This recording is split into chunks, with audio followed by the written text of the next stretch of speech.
Hello बच्चों, कैसे हैं आप सभी। उम्मीद है आप सभी ठीक होंगे। तो कैसी चल रही है आपकी पढ़ाई? अच्छी चल रही होगी। ठीक है।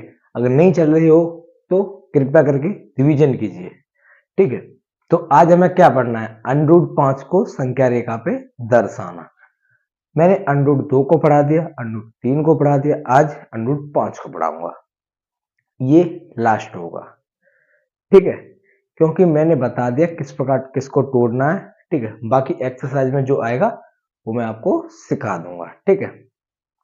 अब √5 जो है उसे किस प्रकार दर्शाना है, तो सबसे पहले हमें क्या करना है, वही जो मैंने आपको बताया था।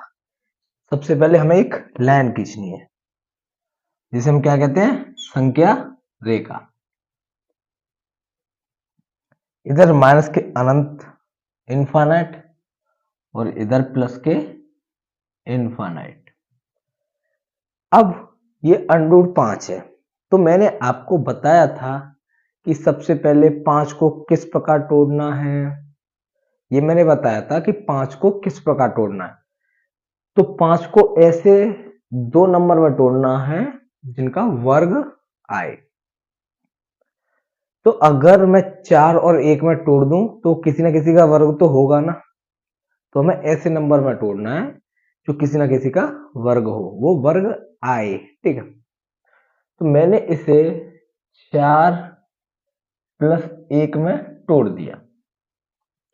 ऐसा क्यों तोड़ा, देखिए। तो ये 4 जो होता है वो किसका वर्ग होता है? 2 का। किसका? 2 का। प्लस 1 जो है वो किसका वर्ग है? 1 का। ये 4 इस 2 का वर्ग है, 1 1 का वर्ग होगा। तो ये हमने तोड़ दिया। अब देखिए, यहां पर पहली बात तो ये संख्या प्लस में है, तो हमें माइनस वाले तो लेनी नहीं है। यहां मान लिया मैंने 0। अब यहां से दूरी लेनी है हमें। क्या मैंने दूरी ले ली? थोड़ी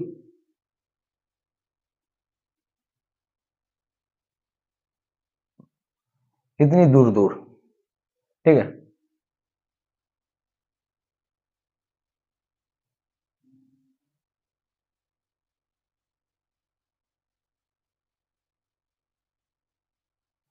यहां ले लिया 1 2 3, ऐसे ही चलना है हमें। ठीक है। तो सबसे पहले मैंने बताया था जो आगे वाली संख्या होती है, जो 4 है वो किसका है? 2 का वर्ग है। तो ये जो आगे वाली संख्या होती है उसे हम इस प्रकार लेना है, जो संख्या रेखा होती है उस पर लेना है। जो आगे वाला आता है हमें उसे हमेशा संख्या रेखा पर लेना है। तो कितना चलना है मुझे? 2। कितना चलना है? 2। तो देखिए, 2 किस प्रकार चलेंगे हम? यहां से यहां 1 हो गया और यहां पर आ गए तो हम 2 हो गया। तो ये 2 हमने यहां इस प्रकार ले लिया। ठीक है। इस वाले बिंदु को नाम मैंने ए दे दिया और इस वाले बिंदु को नाम मैंने बी दे दिया। ठीक है। उम्मीद है ये आपको समझ आ गया होगा। फिर से बता रहा हूं, 5 को हमें किस में तोड़ना है? 4 और 1 में। किस में? 4 और 1 में। इस क्लास को पढ़ने से पहले आपको, ये 2 क्लास हो चुकी है इससे पहले, उसे पढ़ना होगा। तो उसमें बहुत अच्छे से सिखाया है मैंने कि नंबर्स को हमें किस प्रकार तोड़ना है, नंबर्स को हमें किस प्रकार तोड़ना है। ठीक है। तो ये 4 और 1 में टूट गया। जो पहले आता है उसे हमें हमेशा इस लाइन पे लेना है, संख्या रेखा पे। किस पर लेना है? संख्या रेखा पे। तो कितना आया? 2। इसे मत लेना 4 को, 2 को लेना है।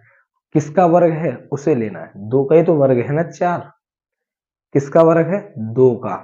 तो मैंने 2 ले लिया। अब हमें ये 1 जो है हमें यूं लेना है। कैसे? कड़ी हुई लाइन। ठीक है। तो इसमें भी हम लेते हैं, कितना गैप है?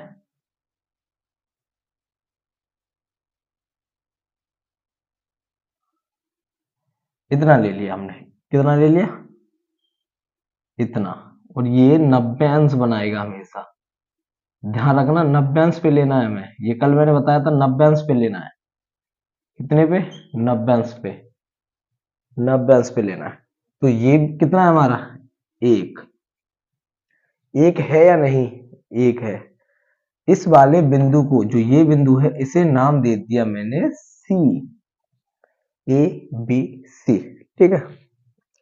फिर मैंने क्या बताया था आप सभी को, फिर मैंने आप सभी को ये बताया था कि हम इसे डॉट डॉट करके जोड़ लेते हैं। ये जोड़ लिया मैंने, जोड़ लिया। अब आप देखिए, मैंने ये भी बताया था कि 90 अंश के सामने क्या होता है, कर्ड। क्या होता है, कर्ड। ये क्या हो गया हमारा, लंब। और ये हमारा क्या हो गया, पूरा आधार। क्या हो गया, ये हमारा आधार। अब फॉर्मूला तो मैंने बताया है आपको, यहां लिखता हूं कि कर्ड का वर्ग बराबर लंब का वर्ग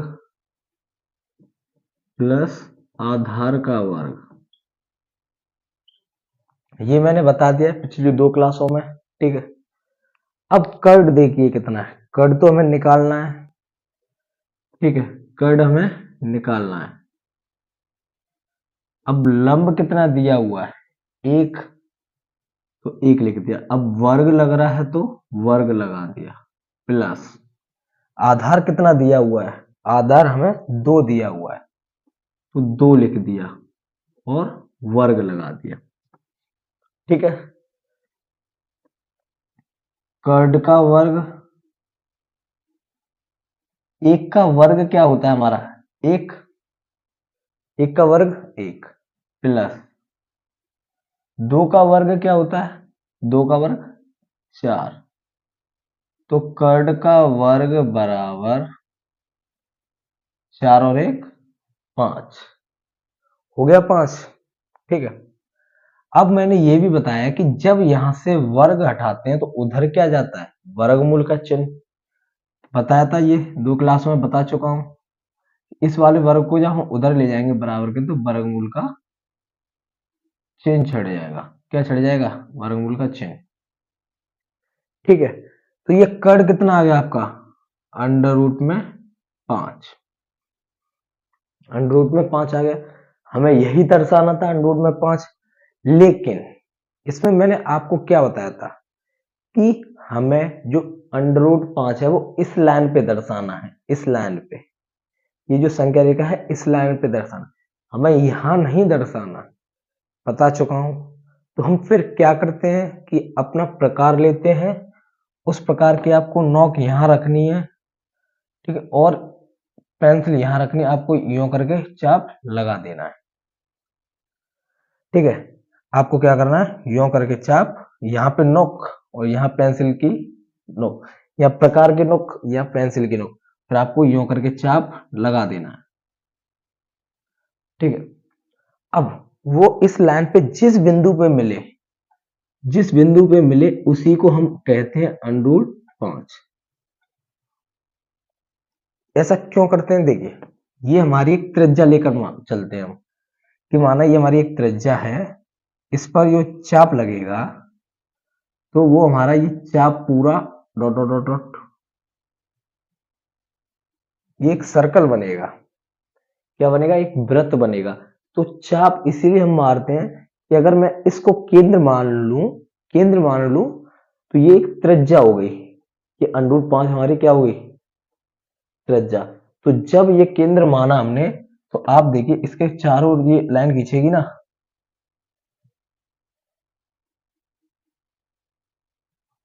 तो ये वृत्त हो गया। तो इसके इधर जहां ये चाप मिलेगा, तो ये भी केंद्र से यहां पर एक त्रिज्या होगी, इसलिए त्रिज्याएं बराबर होती हैं, इसलिए हमने अंडर 5 दे देते हैं यहाँ पर। ये खैर, ये आपका वृत्त चैप्टर जब चालू होगा तब मैं उसमें बताऊंगा आपको कि ये हमारी त्रिज्या क्या होती है, व्यास क्या होता है, वो मैं सभी वृत्त में बताऊंगा। ठीक है। फिलहाल हमारा फोकस किस पे है, संख्या रेखा पे, उसे सीखना है। आपको बस इतना ध्यान रखना है कि आपको एक चाप लगाना है, जो चाप इस रेखा पे मिले वही आपकी संख्या होगी, वही आपकी संख्या होगी। ठीक है। तो ये था आपका अंडर 5 को दर्शाने का तरीका। ठीक है। इस वाले को नाम दे देते हैं हम डी, इस बिंदु को नाम दे दिया डी। तो ये था अंडर 5। तो आपकी बुक में जो एनसीईआरटी है अंडर 3, अंडर 2 और अंडर 5, ये तीन ही हैं उदाहरण सहित। लेकिन फिर भी मैंने आपको सब कुछ बता दिया था, पहली क्लास में सब कुछ बता दिया था, किसे किस प्रकार तोड़ना है और किसे किस प्रकार नहीं तोड़ना।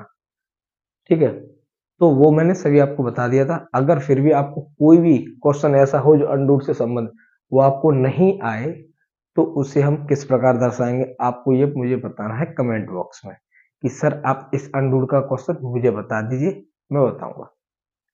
लेकिन ये क्लास अभी खत्म नहीं हुई है, इसमें हमें और भी सीखना है। क्या सीखना है और भी, वो मैं आपको अगली क्लास में बताऊंगा। लेकिन अभी जो चल रहा है वही सीखना है, ये अंडूर वाले मान है वही सीखना। अब मैंने आपको ये सीधे सीधे बता दिए, ये सीधे सीधे जो हमारी अपरिमेय संख्याएं थी वो मैंने आपको बता दी।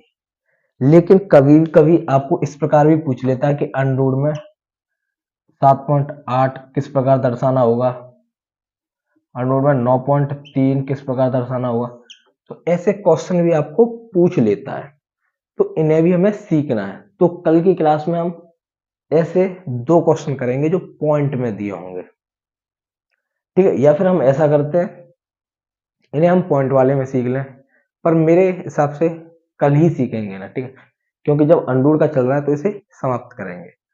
ठीक है, तो आज के लिए इतना ही काफी है। अगर वीडियो अच्छी लगी हो तो अपने दोस्तों में शेयर कीजिए। ठीक है, ताकि नोटिफिकेशन आप पे सबसे पहले आ सके। ठीक है, तो bye bye, take care, have a good day. कैसा लगा आपको पढ़कर कमेंट बॉक्स में बताइए।